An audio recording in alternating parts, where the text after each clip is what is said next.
Today we are taking a quick walking tour of the interior of the 1989 Buddy Davis 47, traditional styling and an offshore fishing machine. The boat has received an all-new interior from top to bottom, including new carpets and new soft goods.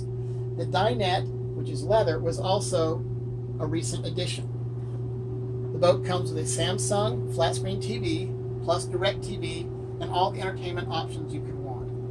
I would be remiss if I didn't mention the custom artwork in the galley, as well as the full-size refrigerator. Of note is that the galley has a lot of workspace.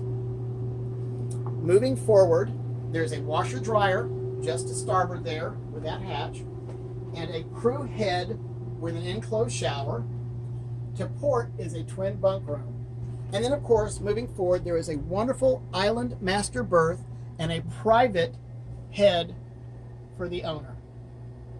This has been the quick walking tour of the 1989 Buddy Davis 47, traditional styling and an offshore fishing machine.